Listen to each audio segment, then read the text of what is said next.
So, Service by Lauren Mooney. Danielle is nearing 30 and she very much feels like she is drifting through life. She works for Jeannie, the owner of Hodgepodge.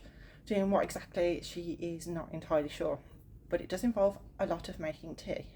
She has just split up with her long-term boyfriend, and with 2 months left on the lease of their tiny one-bedroom flat, they've agreed the best way to end the lease is by having a month each in the flat. So in the meantime, she's sofa surfing, which is not ideal, but it is a temporary measure until she can go home. When Anita, her friend who she's staying with, her housemate, decides that she's had enough of Danielle being there, she is left without any options. In steps Jeannie with an offer that she cannot refuse. Danielle can go and stay in Jeannie and her brother's country house to look after the place, work remotely, and she will save money on rent until she can go back to the flat. At first, Westerly seems like an absolute haven, but things very quickly start to become unsettling. Danielle begins to experience more frequent sleep paralysis. She starts to see shadowy figures and she is increasingly having nightmares. Then Jeannie and her son turn up on the doorstep, saying that their London flat has flooded and that they need to stay for a while. Things get even worse for Danielle when Jeannie becomes increasingly more demanding and the boundaries between employer and employee start to blur until Danielle feels as though she is just a servant.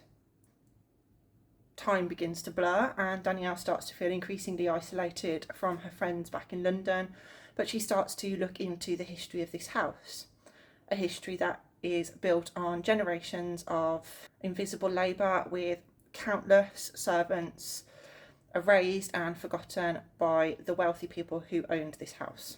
So this book wasn't quite what I was expecting it to be.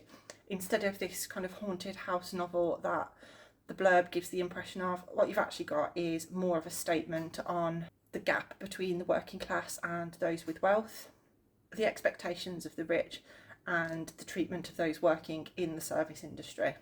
Although it is a very, very well written novel and is very atmospheric, it just didn't quite hit the mark for me because it wasn't quite what I was expecting it to be.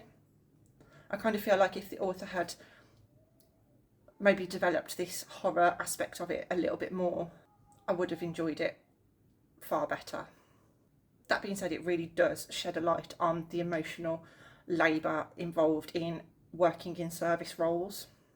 Anyone who has ever worked in this industry is going to know it's about constantly managing others' emotions and expectations, dealing with complicated situations and doing it all with a smile on your face, keeping up this facade of you being happy, even though you might feel like your life is crumbling around you outside of work.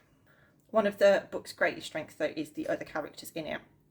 The workplace relationships are messy, funny and believable, and you really get this sense that these people have developed a friendship based on spending long hours in a job that you dislike quite a lot together.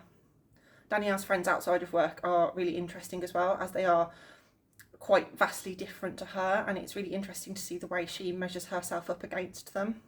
It's an incredibly readable book, flows nicely, and it is really interesting to see where it was going, but it just didn't have that wow factor for me.